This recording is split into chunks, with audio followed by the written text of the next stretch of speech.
Hello and welcome back to another video, and today I'm going to be talking about Marvel Rivals. Marvel Rivals has been a game that I have been loving for the past month. So I made a video on it earlier about the new season, and I have the Battle Pass. Unfortunately, I can't get gameplay of it because it's on PlayStation and not PC, but I will be trying to get gameplay soon. But this game is one of the best games I have played in years, and this game really relates back to Battlefront 2. So, Battlefront 2 was a game that I think my last video I talked about, and I said how I could just jump into a game, play one, and I would have really fun in it. And this game reminds me so much of Battlefront 2, and also it feels like a whole new game at the same time, but it feels really smooth. This game, honestly, is one of the best games I've played in many years. It's just a game that people spent so much time on, and they really thought of their options, and it really shows about what people can do when they take care and make a good game. Like, for example, this Assassin's Creed Valhalla is not or Mirage. Actually all of the newer Assassin's Creed games, for example, some of them are good, but they put a year into them, and there barely is any time to make them.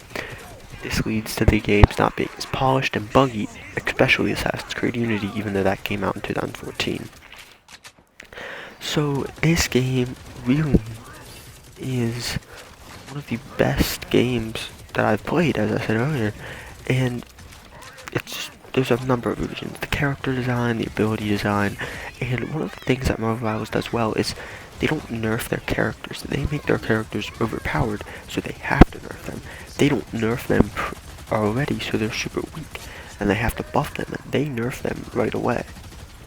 They nerf them if they're too strong, and yes, they buff some, but they don't make them overpowered. Most characters are pretty good already, and it makes every character be super good, and it just shows how NetEase has really done a good job making this game free and making it a very good free game. And I think I saw that it reached 584,000 players on Steam for the new season, which is amazing. It's like one of the highest things ever on Steam, which is great. And NetEase did a really good job of implementing these into the game because of the things that they did, due to all the characters being free and there being no microtransactions aside from skins, and you don't even need all the skins. So one of the things that I really thought was good is that this game implements a very good map design also by making structures destructible, where you can click a button and it'll show you what items you can destroy and what you can break, and it's really a good idea from NetEase to do this because it really can show you what you can do. And as this game is made in Unreal Engine 5, it really shows the limits of Unreal Engine and everything. This game also looks very good. With the graphic design is very good in my opinion, with how it has the comic style, but also not at the same time. And this is a really good comeback for Marvel, as their last game was the Marvel Avengers Live Service game, which was an absolute fail. You can't even buy it now. It's just gone, I think. You can still play it, but it's just dead, I think. But yeah, Marvel really bounced back on this game, and I think it's because they thought about this game. They put so much thought into it, and they put so much time into thinking about this game, and it really just goes to show what can happen to a game that takes thought into it. I knew this game was going to be good right away because it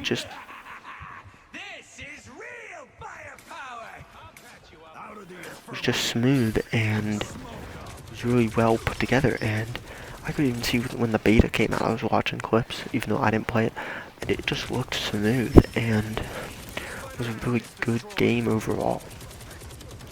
So I also want to get into the fact that this game is a win for Marvel, and is a really good idea, as Marvel hasn't done the best in games aside from the Spider-Man games in the past few years, and this really goes to show of how much potential Marvel games could have in the future. So yeah, that's really what I just want to talk about today, about the future of Marvel Rivals. Oh yeah, and one other thing, Marvel Rivals is going to be adding Cyclops into the game at some point, and the X-Mansion as a map. I just saw that, the little news article. So yeah, and the Thing, and the other fan, and I forget the other person is, but yeah. Oh, and Storm. So yeah, and I forget the fire guy. So yeah, that's what I really wanted to talk about today. I wanted to talk about the game and what I think and I expect from it in the future, and how it's going to be good, and how it could really make a change from gaming in the future about how people make games.